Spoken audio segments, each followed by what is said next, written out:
to turn the microphone over to Maricela.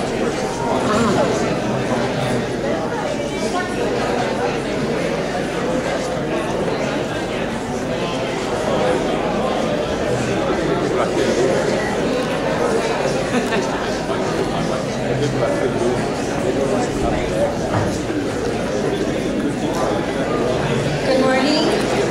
Good morning. In the name of the Father, the Son, and the Holy Spirit. Thank you. Now I have the great honor and pleasure to introduce to you Dr. Hosffman Ospino, who was born in Colombia, where he pursued undergraduate studies in philosophy. He taught philosophy and religion at various academic levels and worked for the National Confederation of Theology and Education for Boston College. Dr. Ospino's research concentrates on the dialogue between theology and culture and the impact of this interchange upon Catholic theological education, catechesis, and ministry. He has lectured nationally and internationally on these areas.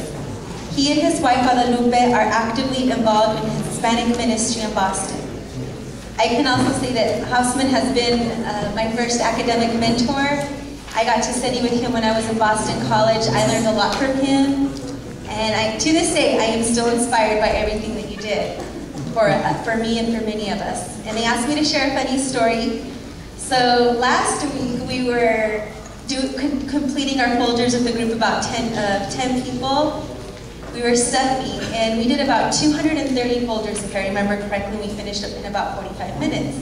And I was saying when we were doing our research project, we did close to 4,300 envelopes stuffing. We did that with the group, also about 10 of us. And Hosffman would come in, and he would say, "You've only done 1,000 in an hour?" He is such a high achiever. There was always a lot of expectation, so it's just a joke, but we did a lot of stuffing, and we're just really honored. We're glad that you made it safe, and thank you for being here with us.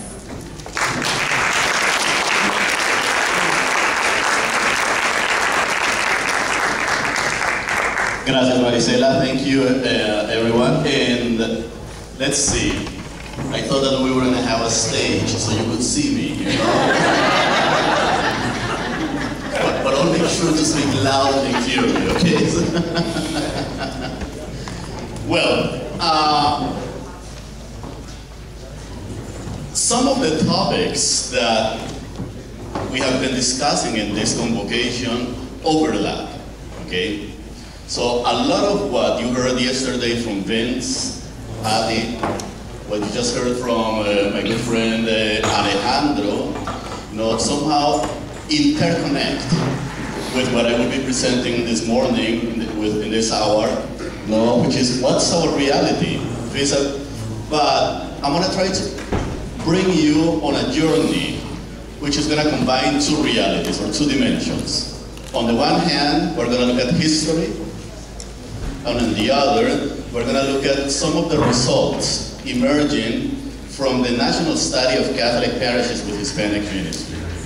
This is a project that actually Maricela was my project coordinator on this particular research, you know, for a year.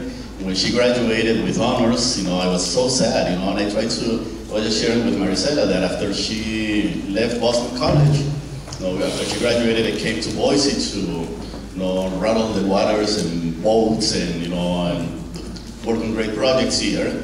I tried to train four different people, to do what she was doing. 4 different people, and no one, not one, measured up to what Maricela did. It was amazing. So, it was an excellent project, you know. When she left, you know, I had hair, look at me now. So, I ended up doing the work by myself. It was just, in any case, it seems to me that, speaking of the transformations, the demographic transformations in the Catholic Church, in Boise is preaching to the choir. You've been dealing with these realities for decades.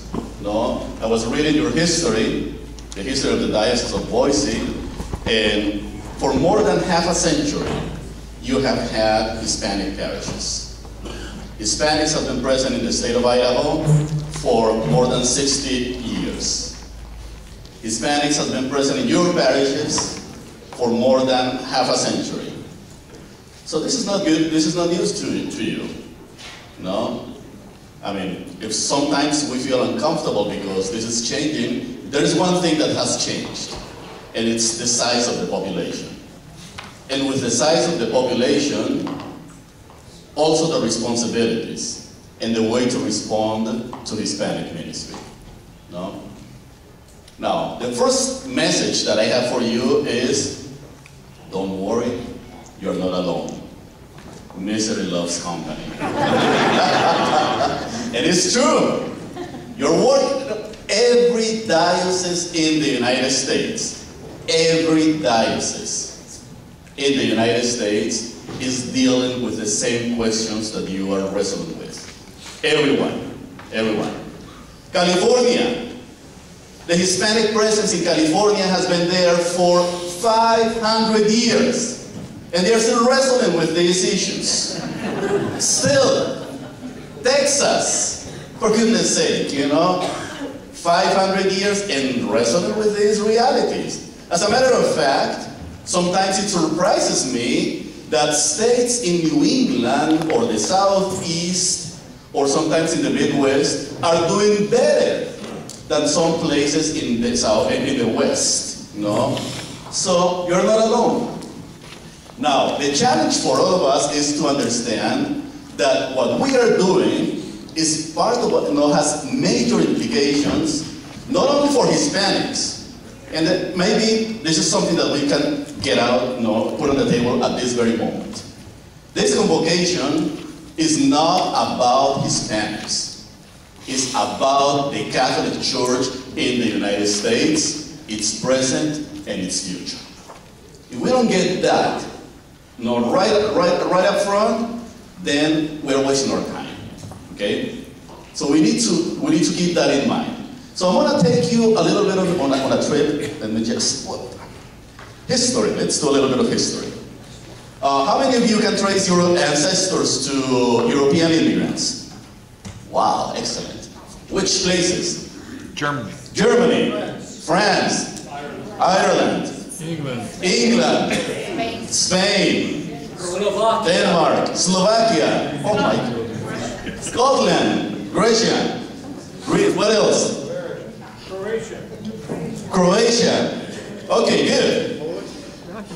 Poland, pretty much from everywhere.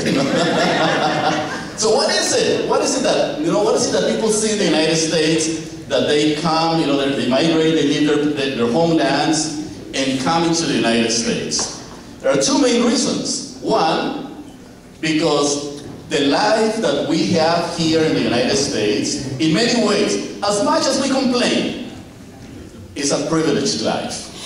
It is privileged. Have you ever been to the Dominican Republic? The Dominican Republic is the most beautiful island that you can ever meet, or been to. Have you ever been? Oops, look at that. The microphone is against me. So, have you ever been to Colombia? Yes. Some of you. One of the most beautiful countries in the world. I was born there anyway, so I never biased. Have you been to Mexico? Beautiful nation, beautiful country. And the first question one would ask is, why would anybody leave the Dominican Republic, Colombia, and Mexico to come to the United States? No? Why would anybody leave their cultures?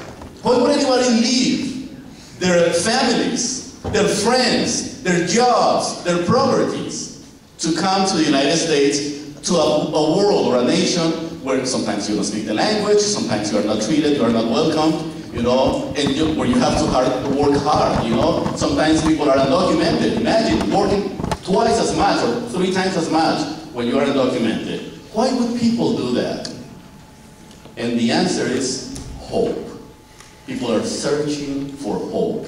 People are searching for a new opportunity in their lives that unfortunately is not being offered in their countries of origin.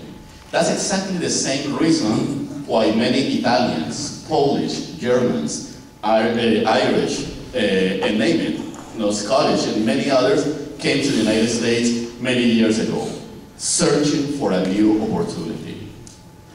And the Catholic Church, from the beginning, has been a space where these women and men, immigrants of all ages, old, young, children,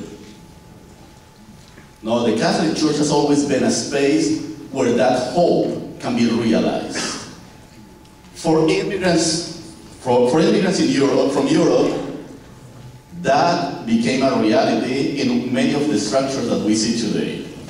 Now it is our time to look at how we are going to provide this for Latinos, and not only for Latinos, for Asians, and for Africans, and for Catholics from the Middle East, and many others who are arriving in the country right now and are reshaping the idea of Catholicism. So, in the history of immigration in the United States, there are two ways of looking. There are actually, demographers speak about three waves of immigration. The first major wave is that one in which we have people. It's the time of the colonies, colonization. We have the British, we have the Spanish, we have some of the Portuguese, some of the French, establishing colonies in the 16th, 17th century. And the number of Catholics that came with those, with those first settlers in the United States was very small, except for the Spanish. But overall was very small. But then there's a second wave, and that second wave of immigrants is that takes place at the end of the 18th century, beginning throughout the 19th century and early 20th century. And that's the wave where most Catholics came, from Europe. And then there's a third wave, and the third wave is being counted primarily from the time when World War II ends until today. And that's the wave that has been primarily dominated by two groups, Latinos, or Latin Americans, and Asians. Okay, so those are the two waves. So for Catholics, we're not too concerned at this point with the first wave. So we're going to look at the two waves. I want to help them, I want us to compare a little bit those two waves from a historical perspective so we can better understand the changes that are taking place today. So we're going to talk about the first Catholic wave, the second Catholic wave, which in general terms would be second and third. So the first wave, mostly from Europe, your ancestors, for some of you, Irish, Italian, British, and keep counting. Most of them, we know that these people were from different nationalities. And we also know that many of them spoke different languages, Italian, German, they spoke Polish, Slovak, and many other languages. So when these people came to the United States, they wanted to be Catholic when these Catholics arrived, because Catholicism has always been ingrained in the culture, in the face of many people, many cultures, and so was for the Europeans in the 19th century. But imagine that you come into the new nation, and then you are a bishop. And then all of a sudden, 50,000 Polish Catholics arrive in your parish. Is there another microphone?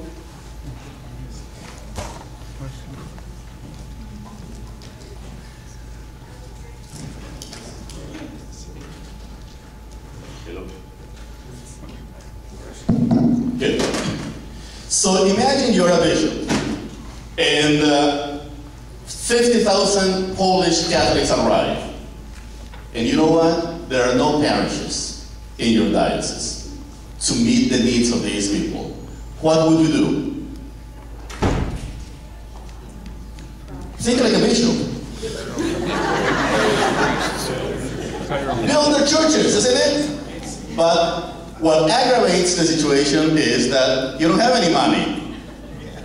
So how do you build those churches?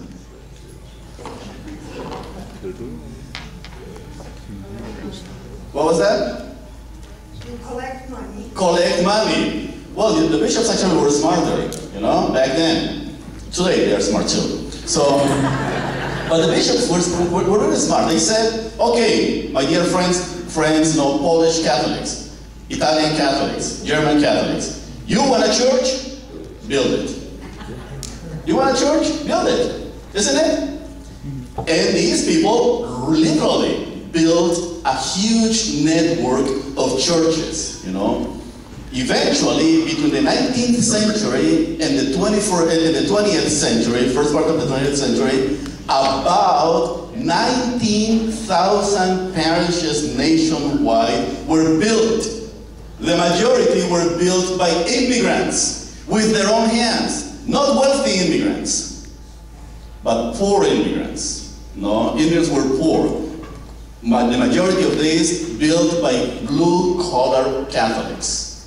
Amazing, great work, no? And we owe a lot to this first wave of immigrants for building these churches. We owe a lot. Because not only they built churches, they also built schools. Euro-American Catholics built the largest network of private Catholic schools in the entire world. Largest in the United States. 12,000 Catholic schools, friends. They also built the largest network of Catholic colleges and universities in one nation. More than 250 Catholic colleges and network, not counting the many colleges that have closed over the years. This is amazing. So these people, when they arrived, you know, so because bishops didn't have the structures, because bishops didn't have the networks to build this, to build spaces for these Catholics. So these Catholics had to do it themselves, of course, in dialogue with the bishop. No? So that's how, in the United States, the model of national parishes emerges. So the Italians said, okay, bishop, we'll foot the bill, you know, we'll build the churches. And the Polish and the Germans said, well, we'll build the churches. But in our churches, we speak German. In our schools, we will teach in German. Throughout the United States, Catholic schools were run in different languages. Did you know that? The Germans did. You know, the Polish have done it. So we build the places, we build the churches, we build the schools, but we run it in our own language and with our own cultures. And you know what the bishop said? Sure, do it. Why not? You know, fine. Do it, let's do it, fine. And then we have it. So it is the birth and development of the national parish nationwide. Most of it is in the Northeast, Midwest, and some spread out in the West, a few of those in the Southwest. No? So this is a beautiful story, and any conversation about ministry today must begin by honoring that past, by honoring that story. Because that's how Catholicism set its roots in this land, and became the strongest and the largest the strongest and the largest religion in the nation. 25% of all people in the United States are Catholic. No other church has such a large footing as Catholicism has in this nation. So national parish, and then they also insisted, you know, these Catholics, as Catholics began to move forward, you know what happens to children of immigrants, you know? What language do they want to speak? English, you know, of course, they start working towards, and they begin a process of assimilation somehow into the larger culture. So by the third generation, most Euro-Americans were fully integrated into the larger culture, not without a challenge. They were fighting, they were wrestling.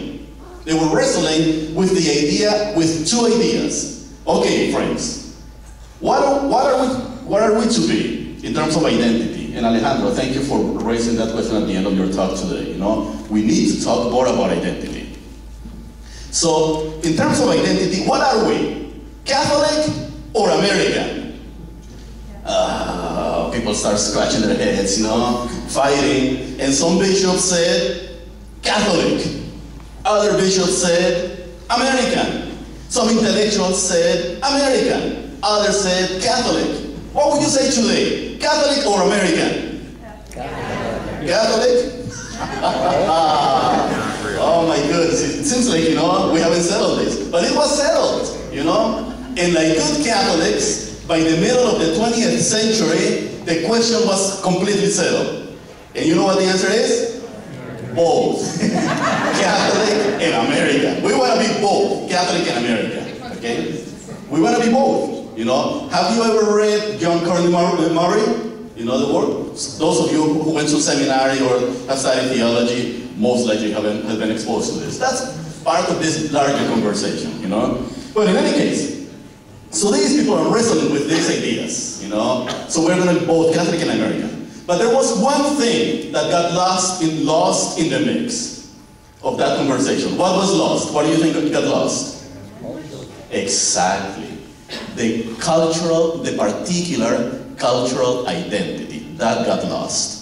So Europeans, Euro-Americans, pretty much decided, yeah, sure, Italian is bonito. We want to keep it. It's beautiful. But it's part of our traditions. We'll speak one language, one procession here and there, but they somehow dropped that emphasis on language and culture because they have become Americanized. Not a problem. Most Euro-American Catholics, many of you here in this room, have become Americanized, for good or for bad, Now, it depends on where you stand on the ideological spectrum. Some people say that American Catholics are too American. Others say that American Catholics are not American enough, But this is, when you invite me to another presentation, we'll talk about these things, okay? So that's the wrestling, okay? Well, keep moving throughout history. By the middle of the 20th century, around the 1950s, 40s, 50s, some of you maybe were already born there, don't raise your hands, so it's just, so you'll give yourselves away here. So by the 1950s, something had happened. The Catholic Church in the United States, Euro-American Catholicism, had pretty much settled in the land as American Catholicism. And the immigration flow from Europe had pretty much dried out. A handful of Europeans migrated, and still to this day, but just it dried out. But right after Second World War II, and particularly after 1965, with the Immigration Reform Act, so the flow of immigration, or the windows of immigration, are opened, not towards Europe, but towards Latin America and Asia. And most of the immigrants since the 1960s, 50s, and 60s have been from Latin America and Asia. Now, Catholics are celebrating their new identity, Euro-American Catholics. We are American and Catholic, And not only that, Euro-American Catholics had, because they had built these schools, in the 1950s, 45% of all Euro-American Catholic children went to Catholic schools. 45%. And you know what that meant back then, and even today, that when you go to Catholic school, most likely you will go to college. And most likely you will graduate and become middle class. So, to this day, Euro-American Catholics have become the most educated body within the Catholic population after Jews in the United States. Euro-American Catholics, the most educated. And that meant money, funding. Many of them became successful businessmen, businesswomen. Many of them became philanthropists. Many of them became successful. For instance, the Supreme Court today, majority is Catholic. Go to the Congress. Whether you like your senators or you don't like them, doesn't matter. But many of them are Catholic, no? Many of them are Catholic. And we have people, have you ever heard of an organization called FADICA? FADICA is an organization for those, if you're a priest, you should know about FADICA, No, FADICA is an organization that pulls together some of the wealthiest Catholic families in the United States that are interested in supporting ministry. And they have millions and millions and millions ready to help, The diocese should know, I think that the diocese knows about this. But this is Catholicism in the United States. This is Catholicism in this country. Okay? Highly educated, Euro-American Catholicism. Highly educated, no, more or less, I was going to say más o menos. More, when I get excited, my Spanish, crib sense. So more or less, the majority of these Catholics, Euro-American Catholics, the majority, not everyone, became middle class, highly educated. Now, there were many Euro-American Catholics were also left behind, particularly in places like Idaho, particularly in rural dioceses. Many Euro-American Catholics kept living in poverty, did not get educated. But when you look at the bigger picture, Catholicism is a story of success. Now, here we go. Immigration Act. While Euro-American Catholics are celebrating, then all of a sudden, there is this huge influx of Latin Americans and Asians. And you know what happens when you celebrate, when you party too much? What happens? What was that? Hangover. Absolutely. That's right. Hangover. When you party too much, somehow you forget what's happening around you. Isn't it? And the Catholic Church, the Euro-American Catholic Church, and I mean, this is my biased interpretation of reality. Disagree with me if you feel, feel free, no? But I have the, we can prove this historically. We spent so much time, we somehow celebrated this triumphalistic understanding of being Catholic in the United States with our churches, with our universities, with our parishes, the clergy. There was never a point in the history of this nation or any other nation where we had so many priests and nuns. We were drunk with success. Drunk with success, friends. How many of you here went to Catholic schools? You're part of this party, you see? So we were drunk with success in the Catholic Church, and in the meantime, we simply assumed that any other group that would come to the United States would follow exactly the same pattern. We just assumed, we took it for granted. And you know what? We were wrong. We were wrong. And because we were partying too much, and because we became so inward looking at our realities as Euro-American Catholics, we did not pay attention to what was happening with Latinos and Asians and African Americans and many other groups. Okay? So, in the 1950s, there were about 7 million Latinos, 7 million Latinos. Most of them lived where? In the Southwest, New Mexico, California, Texas. What was the attitude back then? Oh yeah, Latinos, they live there, eventually they will assimilate like we, our children, assimilated into the culture. Sure, So there were leaders. There were some bishops, there were some priests, there were some sisters, there were some lay people, there were some teachers saying, we must learn Spanish. We must prepare to work with the Hispanic community. But we were partying. We said, no, that's not, we don't need to do that. In 1972, a group of Hispanic leaders recommended to the church, and everywhere in the church, the hierarchy, from the hierarchy to the laity, if priests are working in contexts where there are Hispanics, they must learn Spanish. And they said, no, foolishness, we don't have to do that, By the second generation, they will be speaking English. We did not prepare. We did not prepare. So, going back, I'm going to take it back on Alejandro's talk. So what happened? Well, Latinos, came to the United States, began to arrive by the millions in the United States, And then in the 1980s and 90s, that immigration really peaked. That really peaked, you know? And Latinos did not come to the United States as observers, you know? Latinos came to the United States to establish themselves. And like the immigrant Europeans who were Catholics, they also wanted to remain Catholic. Now, there was a major shift in the life of the church. In 1983, who remembers what happens in 1983 in the world of the Catholic Church? Canon law. Canon law, very good. So the code of canon law was reformed. Now, the previous code of canon law that was in place, or that was working back then, came from 1917. And in 1983, the code of canon law did away with national parishes. It said no more national parishes.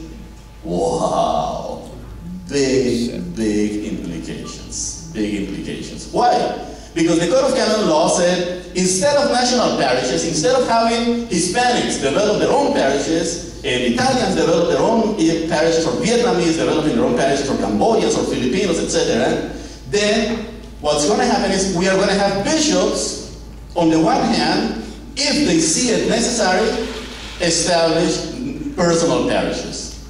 What's a personal parish? A personal parish is a parish that a bishop establishes or simply takes away, or gives or takes away in response to a particular need. For instance, the need of the deaf, the need of, for instance, a parish that serves those with special needs, or a parish that needs to serve a particular ethnic community. The majority of bishops in the United States have been very conservative in the use of the establishment of personal parishes. The majority, as a matter of fact, have not established personal parishes for ethnic groups. So there was a second option. What was the second option? Where do we send all these Asians and Hispanics? Exactly. So now the burden fell upon the shoulders of the existing parishes. Because Hispanics, right at the time when the Hispanic population, mostly Catholic, about 80% of immigrants from Latin America are Catholic, just to give you a sense. 80%, no? So the Catholic Church was impacted with more than 20 million Catholics in less than 4 decades. Imagine that. 20 million. That's almost a larger number than the previous immigration, Catholic wave. But we did not prepare. So then, Catholics had to deal with this new reality. And then, how many of you here are pastors? Okay, so now you had to deal with those realities. The pastors, it pretty much, the decision of not having national parishes or personal parishes pretty much put the burden on the shoulders of the pastors and said, well, Father so-and-so, who lives in your parish, in the territory of your parish? And then the pastor, well, we have a group of Anglos, and we have a good number of Hispanics. So according to the Code of Canon Law, you, my dear friend pastor, have the responsibility of serving pastorally to the needs of those who live in your parish, in the territory of your parish. That's the church in which we live. And the pastor said, many pastors said, sure, I will learn Spanish. Some of you, I'm pretty sure that here, said, of course, I'm 55, I'll learn a second language. That's it. It's okay, of course, my parish is, it's just, we don't have any problems, so let's, try to do bilingual masses, and just for the sake of it. Some pastors were happy about it, but many pastors have not been happy about it. Many lay leaders have not been happy about it either, And now this is the shared parish that Alejandro was talking about. We find ourselves, whether willingly or reluctantly, living together. It was an arranged marriage. It was! Nobody asked me if I wanted to be in a shared parish. My wife and I oversee ministry, you know, when I'm not teaching or traveling, which pretty much means that she does the work, you know. So, but my wife and I oversee ministry in a parish that is trilingual. English, Spanish, and Vietnamese. Nobody asked me if I wanted to be in a trilingual parish, but we had to learn how to serve in a trilingual community. We had to learn, you know. It's not a choice. It is not a choice, my dear friends. Whether you're a pastor, or a member of the PPC, or a director of religious education, or a pastoral associate, whatever you are in your parish, it is not a choice. It is the church of the 21st century. And we must embrace that identity, because that's the beginning of, no, that's the present and the future of Catholicism in the United States. So, now, let me add a little bit of salt to the wound, okay? Because this gets exciting by the you know, when we keep looking at this. Now, this second wave is mostly from Latin America and from Asia, no? Alejandro, you said that the fastest growing group in the country is Hispanics, no? And as a matter of fact, statistically, it's Asians. Asians are the fastest growing group in the Catholic Church. Now, we don't see the huge impact. We don't see the huge impact of Asians. Why? Because Asians are still small numbers. Still small numbers. However, Hispanics, you know, when Hispanics, and Alejandro was very right, there are two things that make Hispanics grow. One, immigration.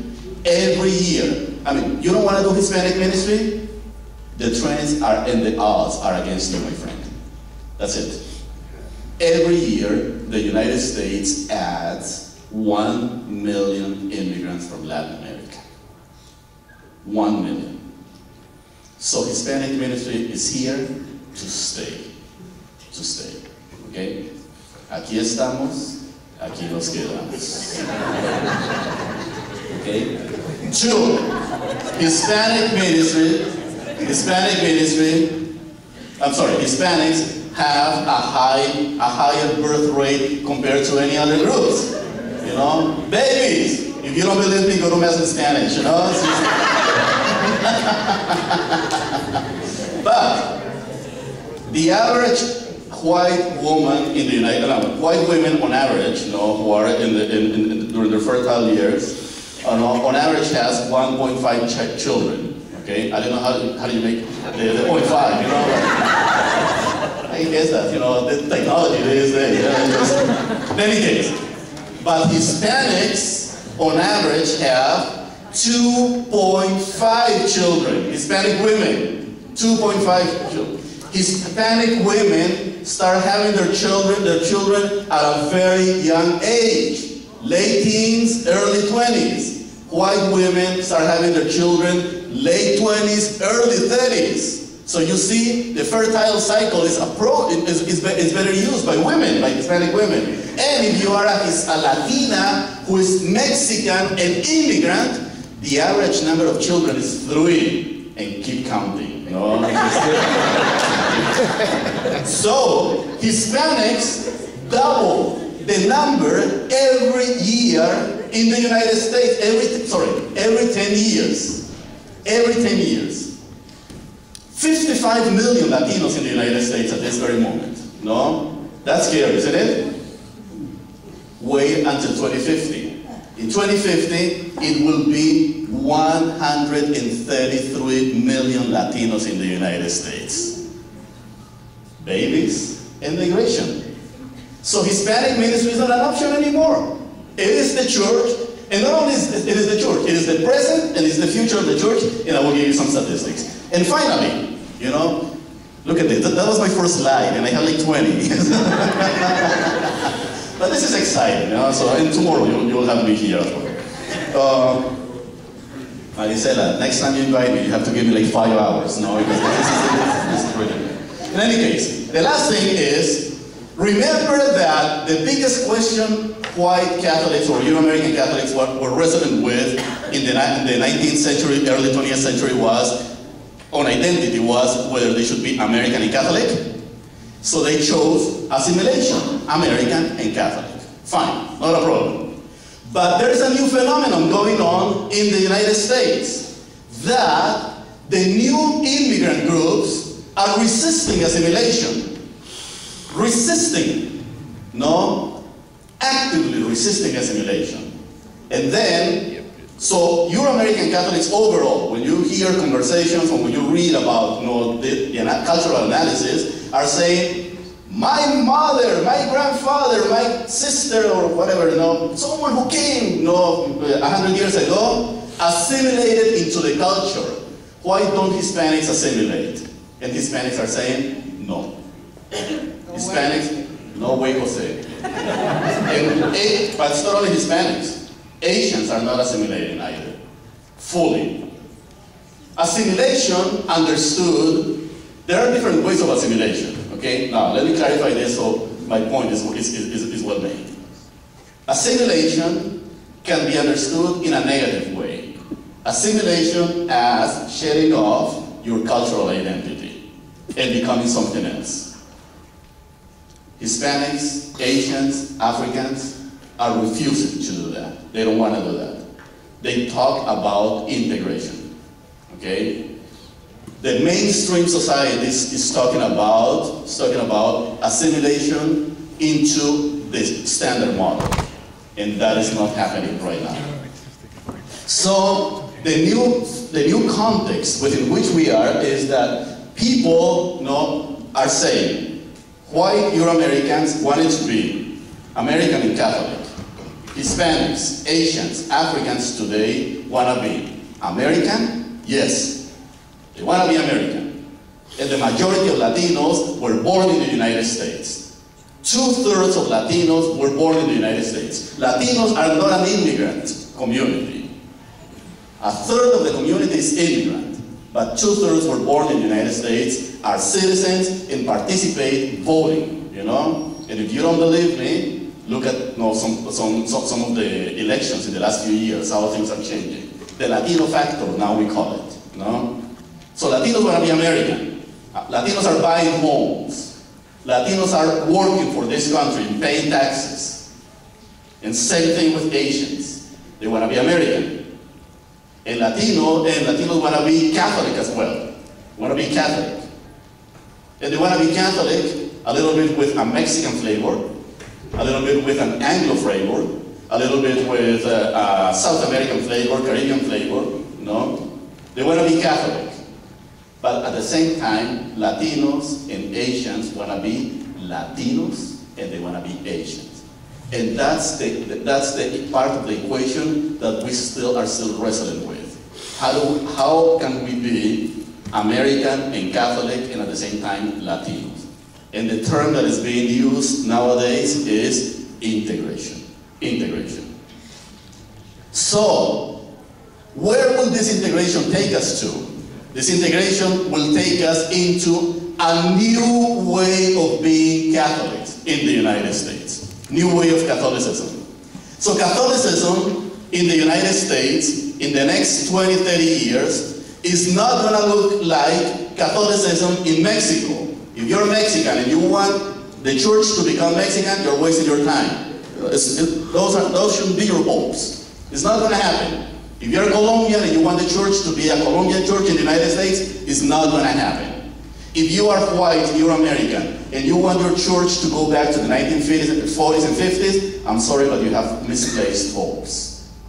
The church in the United States is becoming a highly multicultural, and the best word actually is used by some theologians about this, where we have entered a process of mestizaje, okay? Mestizaje. So we're becoming something new. We're becoming something new. And this diocese is already going through that process. It's going to be a mix of English and Spanish and Latino culture and Euro-American culture, something new. We don't know what it is. But I got to tell you something, friends. We have to remain open to the work of the Spirit in our lives, in our parishes, in our families, in our communities. Otherwise, we're going to have a lot of trouble. Okay, a lot of trouble, and we are not going to be able to build God's kingdom in our communities. Is this clear? Yes. Has it been helpful for the reflection? Yes. Okay. Now, let me try to fly through the 19 remaining slides here. Here, so Catholicism in the United States. So here we have, who were Catholics in the United States? In the 1950s, if you were born around the 1950s, no, you were born in a different church. Different church. In the 1950s, 95% of all Catholics were white or Euro-American. 95%.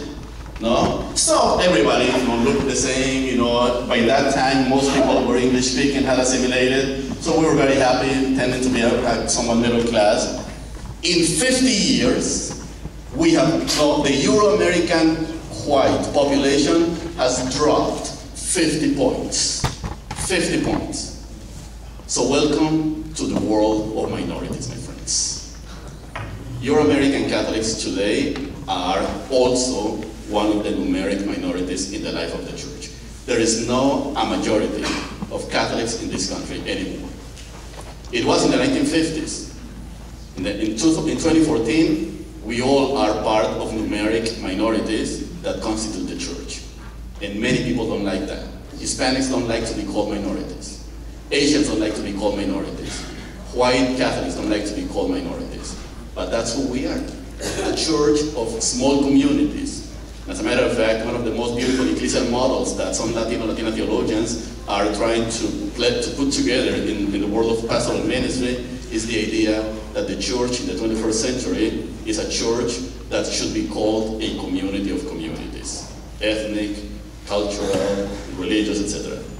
Hispanics constitute 43% of all Catholics in the United States, African American 3.6%, Asian Americans 5%, 1% Native American. Welcome to the Catholic Church in the United States. But this is not all. Wait until we see the trends, okay? Because that's where it becomes fun, okay? And since all of you here in this room are the champions of Hispanic ministry, so you're gonna love this. Here we go. Actually, have you ever met a Latino younger than 30? Most likely the majority. Most likely the majority, okay? 55% of all Catholics in the United States are under the age of 30 are Hispanic, okay?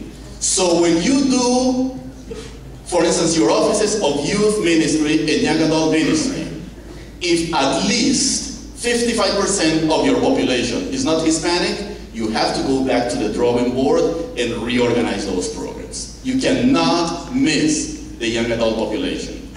The average age of the population in the United States is, who knows? Average age? 24, no, you're too optimistic, older. 45, no, too pessimistic, 37, okay? The average age of the entire population in the United States is 37. The average age of Latinas in the United States is close to what you said. 27. The majority of Latinos are babies like me, just very young. Don't let the hair deceive you, okay? 20s. Around their late 20s, early 30s, But the majority, the largest body of Latinos is young Latinos, Latinas, and children. What's the average age of white Catholics in the United States? 93. We don't do more evangelization, we're going to get to that point. But the average age of white Catholics in the United States is about 40, 42, okay? And getting older.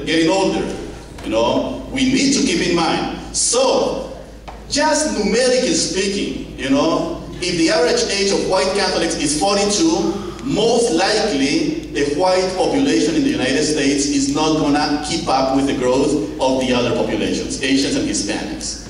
So what are the trends? I mean, I hate to say it. I don't want to sound like the prophet of doom or this is not a threat.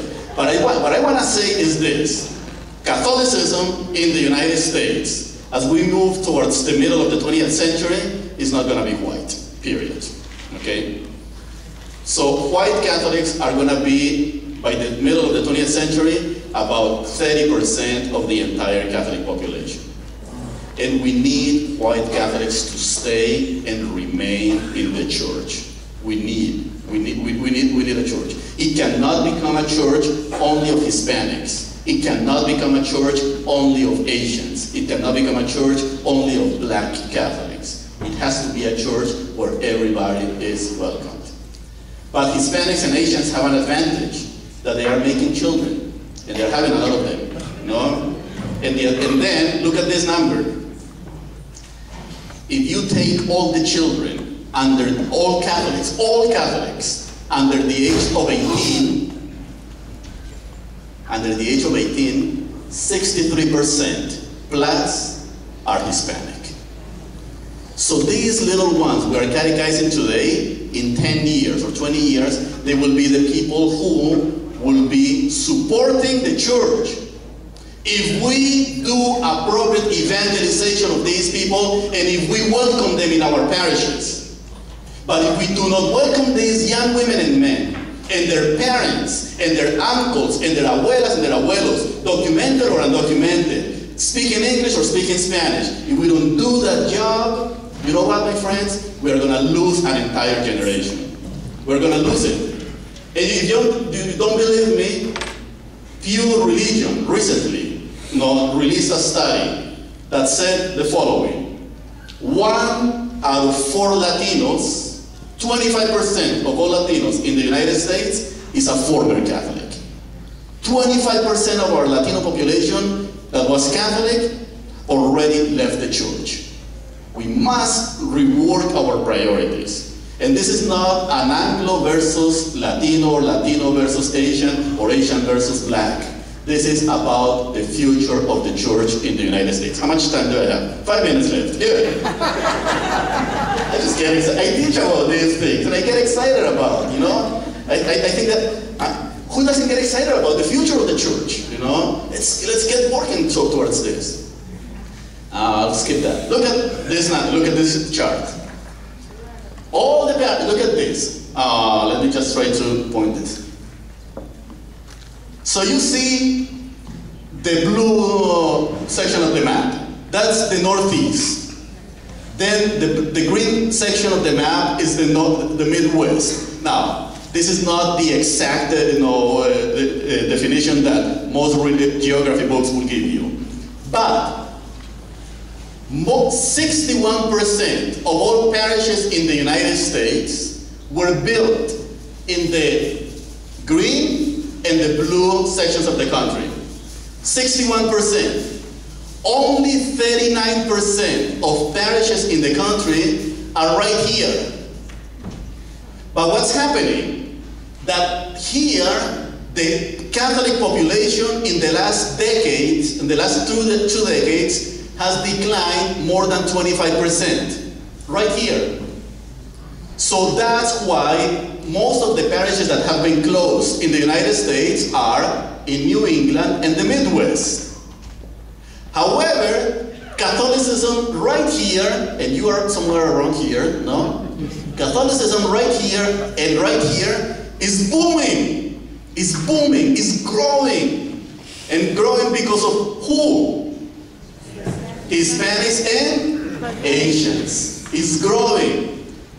But these people do not have enough parishes. Only 39% of parishes in the United States are located in these two parts of the country. And not all are serving Hispanics. One, because there are not enough bilingual clergy to deal with them.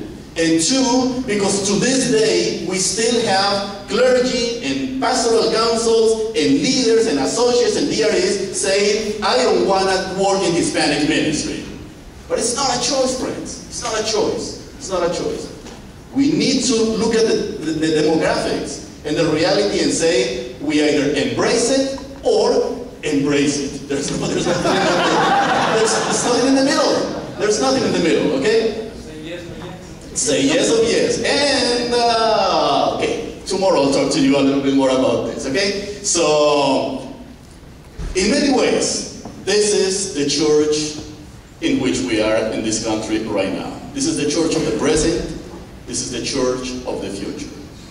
We must invest in the Hispanic community, not because maybe we are gonna, we're gonna do more for one group than for the other.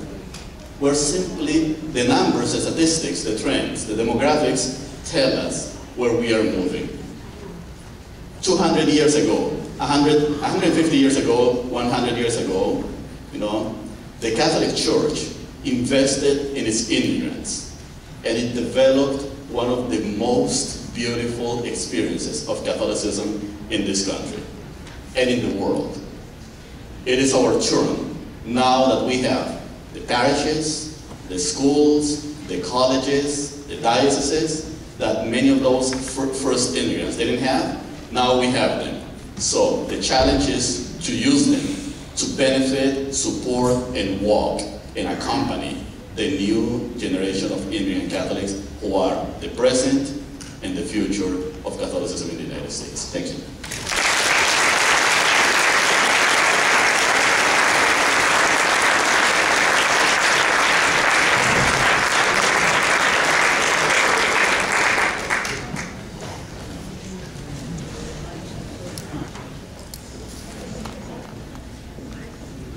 Wow, thank you. That was amazing. I learned. Thank you so much for that. The age of texting and new media, I do have some announcements via text, straight from God. But I don't want any announcements to take away from any inspiration we just had and we've been having, because this is such great stuff. It's like overwhelming. Our brains are going to explode, and we're inspired, and we're thinking about our parishes and what this means for us, and we're wanting to do our own little mental translations and applications of what this means for my role, my parish, my community. And so we're all working through that. The beauty of this convocation is we get to do that together. We get to think out loud together and reflect together. And I'm really looking forward to later today when it's really going to be a rich dialogue. And so you get to ask Dr. Ospino and you get to ask Patty Jimenez to be a part of that dialogue and just generate and just let it flow and be creative and all of that. But let me get to these announcements from God. So, okay, so definitely, the book we're talking about is 21st Century. Where is Christy? Yeah, okay, so an outstanding book. I had to read it a couple of times. It's so rich. Hispanic Ministry in the 21st Century that Dr. Ospino edited and has some chapters in there, and it's from different Hispanic ministers and theologians, just really grinding on all this good stuff. So that's definitely there, and I recommend you read it. And I do believe, and I could go off topic, I think there was some sort of an idea, or maybe it's happening, that the diocese, maybe Maricela, might be leading a book study on that. And so I would encourage you, if that interests me, but I can't do that from California, to call and be a part of that, if that's something. Let's see. Yes, the items left on the table last night are up here, just so you'll know. Just so you know, during lunch, please take advantage of all the wonderful sponsors here, all the wonderful publishers that are here, and all the books that they have. Review your, it's saying for me to review the schedule. Okay. Review the schedule for the rest of the day. Look at that. Oh, I gotta look at my own. Okay, schedule for the rest of the day. Exciting day. So, we have lunch. Great thing, right? Continue the dialogue and all of that. After lunch is when we have our proposals and dialogues, where we're going to go over the four proposals that were the result of everything. So we're going to break them into each one, talk about each one, talk in the tables of each one, ask questions, and get this brief general reflection going. There's Mass today at 5. And then after Mass, we would encourage you on your own to have amazing dinners together, get well rested, and come back tomorrow. So, lunch will be from now until, we'll say before 1, because when you guys are in here, it's hard, you want to get settled and everything, but you're enjoying each other's company so much, which is a great thing, and a great Hispanic thing, so keep that going. But we'll settle back by 1 so we can get the day going. Continue. Okay? Thank you and enjoy your lunch.